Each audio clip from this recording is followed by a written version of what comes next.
This message is not for everyone. You might be here by chance, or perhaps the threads of fate have woven your path to this very moment. Understand this: the information you are about to receive is not found through casual browsing or intellectual curiosity alone. It arrives only when you're in a state, your very vibration hums in resonance with its truth. It's a quiet recognition, a gentle nod from the universe saying, "This is for you now." The ancient texts, like the Kybalion, hold maps to reality's deepest workings. But these maps are not drawn with simple lines. They are etched in paradoxes, veiled in riddles that seem to contradict themselves.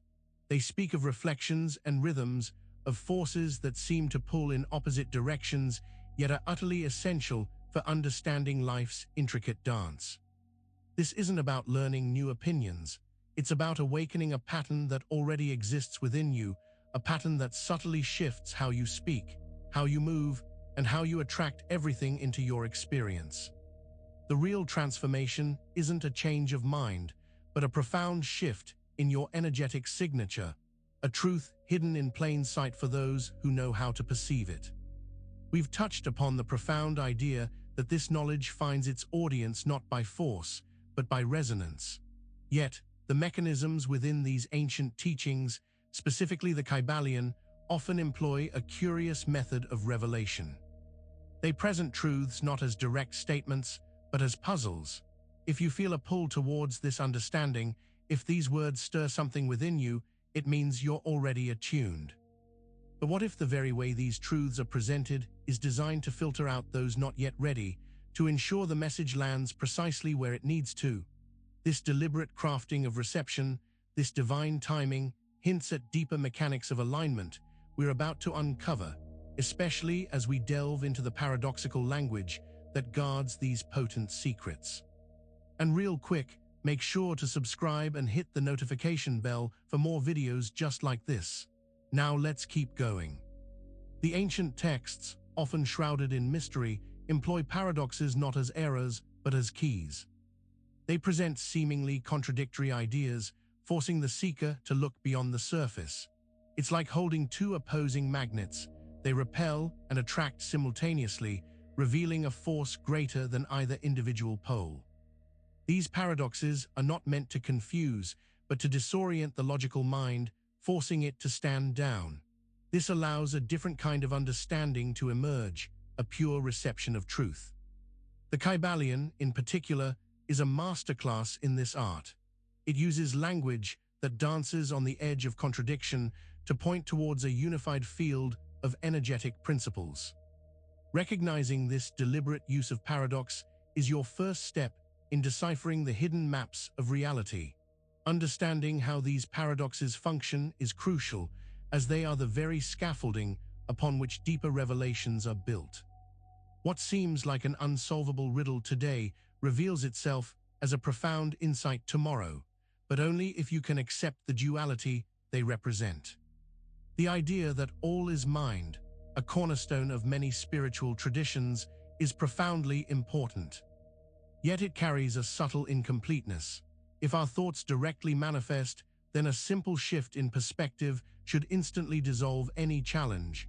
But we know deep down that it's rarely that straightforward. Something else is at play, a deeper current beneath the surface of conscious thought. This missing piece isn't about the content of your thoughts, but about their underlying quality. It's about the energetic hum, the vibrational frequency that your thoughts emit. You could think positive affirmations all day, but if a deeper, unacknowledged fear is pulsing within you, that fear's frequency will dominate what you attract. The real power lies not just in what you think, but in the very tone of your inner world. It's the unseen music playing behind your conscious mind, and it's this energetic signature that truly dictates your experience. But grasping this isn't just about identifying your fears. It's about understanding how this unseen aspect of yourself is being broadcast. The popular saying, "Thoughts create reality," is true, but it's like saying a car runs on wheels without mentioning the engine. It points to a symptom, not the cause. If your thoughts are the seeds, then what soil are they landing in? And what weather are they experiencing? The simplistic understanding often misses the crucial intermediary step. This intermediary is your vibration, your energetic state. It's the subtle frequency you are broadcasting constantly. Your thoughts are like radio waves, and your vibration is the specific station they are tuned to.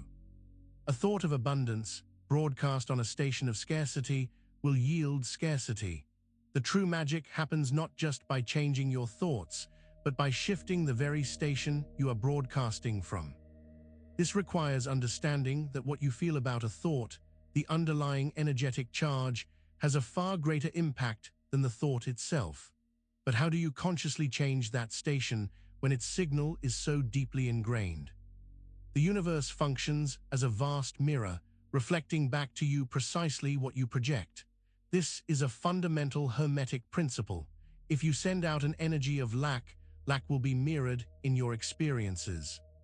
If you radiate joy, joy will return. It's a flawless echo, a perfect reflection of your inner landscape. But the mirror has two sides. One side shows you what you believe to be true, what you consciously embrace. The other side, often hidden, shows you what you subconsciously fear, what you deny, or what you have not yet integrated. The challenge is that we often mistake one side for the entirety of the reflection. We see the positive aspects of life and assume we are aligned, but then we encounter hardship and are baffled. This confusion arises because we are only acknowledging part of the mirror's message.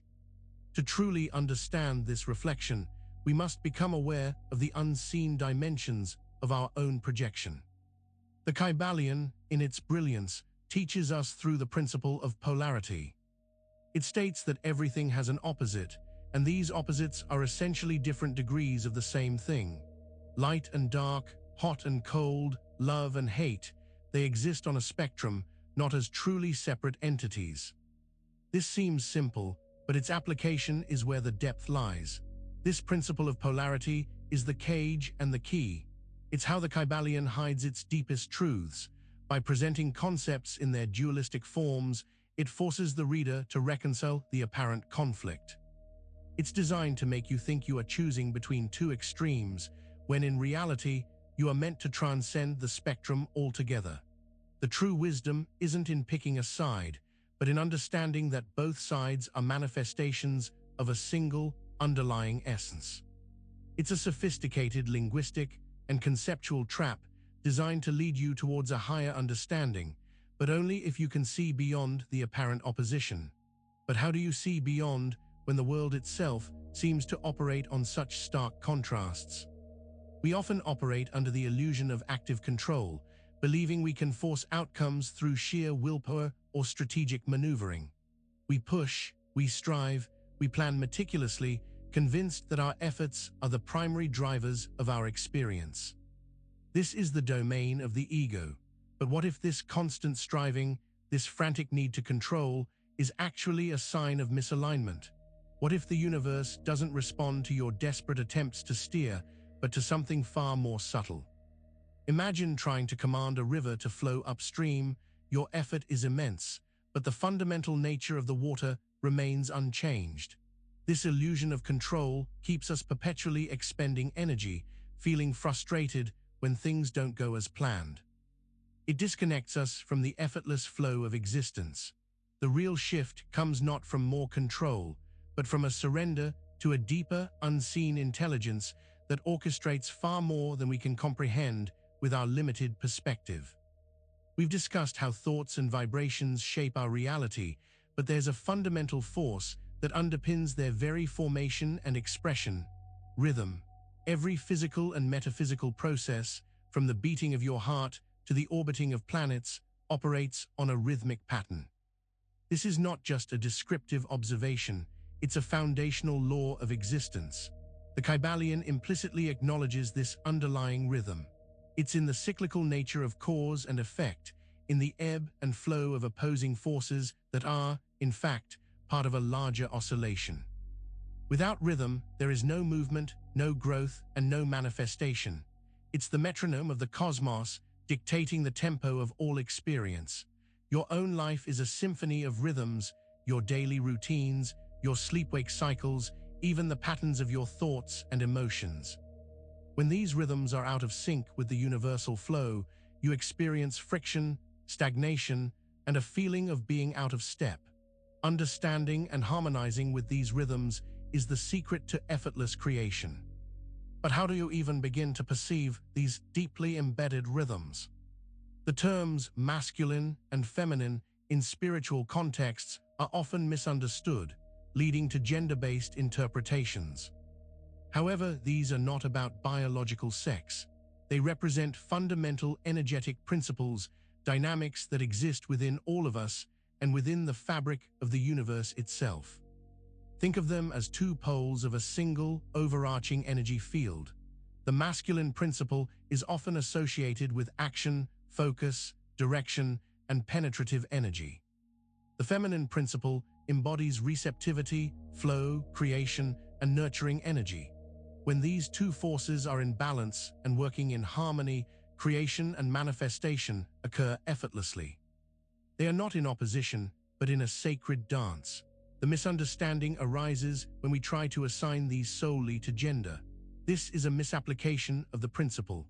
The vital lesson from Hermetic philosophy is to recognize these dynamics within yourself, regardless of your physical form, and to understand their interplay. But how does this dynamic play out in the practical, everyday seeking of our desires? The path of linear seeking, constantly pushing forward, step by frustrating step, with constant effort, is a fundamental trap in manifesting. We believe that the more we try, the closer we get. We set goals, make plans, and chase outcomes with an almost desperate intensity. This approach, while seemingly logical, often leads us further away from what we truly desire. This method is rooted in the illusion of separation. It suggests that what you seek is somewhere out there, separate from you, and that you must expend immense energy to bridge the gap. It ignores the underlying energetic reality that what you desire is already vibrating at a certain frequency, and you must align with that frequency rather than chase it. The trap lies in the belief that effort is the primary currency of creation. We become exhausted, disillusioned, and wonder why our hard work isn't yielding the desired results. This linear pursuit overlooks the power of resonance and attraction, which operate on entirely different principles. But if not by push and pull, then how does true manifestation occur? The concept of effortless attraction, of receiving what you desire without the grueling struggle, hinges on a principle far more potent than effort: reflection. Instead of pushing outwards to grab at your desires, you create an inner resonance, a vibrational echo that draws your desires to you. It's like tuning a radio to a specific station instead of trying to physically go and find the broadcast tower. This is where the principle of reflection, as hinted at in the Kybalion and mirrored in quantum physics, becomes paramount. Your outer world is not just a passive backdrop. It is an active, responsive mirror to your inner state. When your inner vibration vibrates at the same frequency as your desire, the universe rearranges itself to reflect that back to you. Effort can feel productive, but reflection is exponentially more efficient. It bypasses the friction of resistance and the limitations of physical action.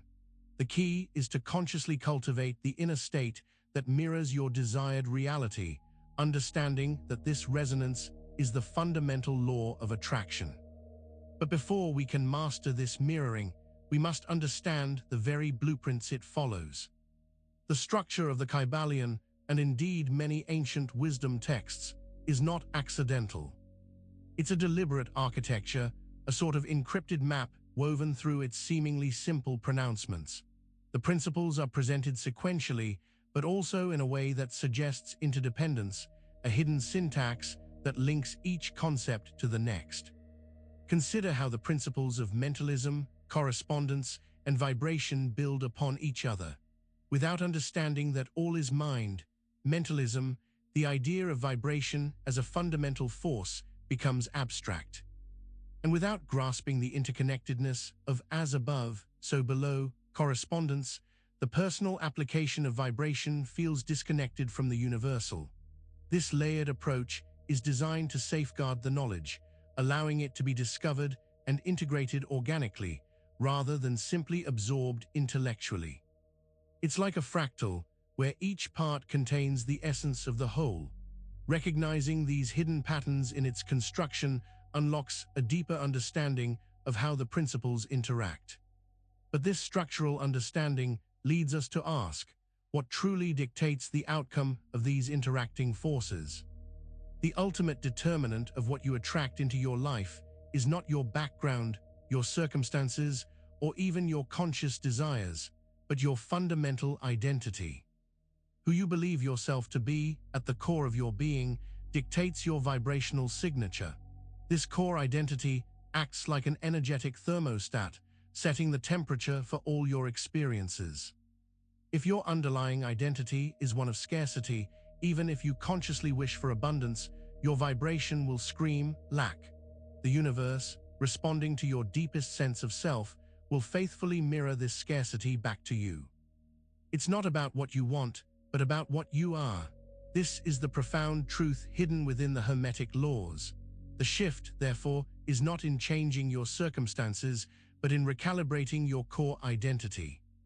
This is why affirmations alone can feel hollow. True transformation comes from a deep, internal knowing of who you are, not an intellectual agreement with a new belief. But how do we reconcile this with the forces that seem to push us away from this core self? Light and darkness are often framed as opposing forces, a cosmic battle that defines our existence. We are taught to embrace the light and shun the dark, to overcome our shadows. This dualistic thinking is deeply ingrained in many belief systems, presenting them as enemies locked in eternal conflict. However, from a Hermetic perspective, light and dark are not adversaries, but complementary aspects of a single spectrum, much like the poles of a magnet. Darkness is simply the absence or low vibration of light. They are different expressions of the same energy, like stillness and motion. Understanding this allows for integration, not conflict. The true challenge isn't fighting the dark, but understanding what it signifies. It's an invitation to explore overlooked aspects of ourselves. When we try to suppress or deny our darker qualities, we create an internal imbalance, a hidden tension that radiates outwards. Integrating these seemingly opposite forces is key to wholeness. But what is the unseen cost when we fail to achieve this balance? When your internal vibration is out of sync with the universal flow, when your identity doesn't match the reality you're trying to create, there's an invisible energetic drain. It's not a physical loss, but a subtle leaking of vitality, of potential, of joy. This misalignment creates friction, like an engine running with a misfiring cylinder. This invisible loss manifests as a pervasive feeling of struggle. Things feel harder than they should. Opportunities seem to bypass you, or when they arrive, they don't quite fit. You might experience fatigue, anxiety, or a nagging sense that something is fundamentally off, even when things appear outwardly successful. The consequences are subtle but profound. It prevents you from accessing your true power, keeps you tethered to limitations, and hinders the effortless flow of manifestation. It's the quiet thief stealing your shine. But the most profound aspect of this knowledge is that it's not truly alien. It's a forgotten truth waiting to be recalled. You don't learn these principles in the conventional sense, as you might learn a historical fact or a mathematical formula. Instead, you remember them. They are encoded within your very being, a dormant blueprint within your consciousness that awakens when the conditions are right. This awakening isn't about acquiring new information, but about rediscovering what you already know. Think of it like remembering a language you once spoke fluently or recognizing a familiar melody. There's a sense of innate recognition, a resonance that tells you this is not new, but a homecoming. The information bypasses the analytical mind and sinks directly into the soul, triggering a deep sense of clarity and truth. This is why the message only reaches the aligned. They are already vibrating at a frequency that allows this ancient knowledge to surface from within. It's a process of recognition, a remembering of your true nature and the universal laws that govern it. And with this deeper remembering comes a profound shift in how you interact with the world, setting the stage for everything that follows. Make sure to subscribe for more videos just like this and hit that notification bell so you never miss the next teaching. See you in the next one.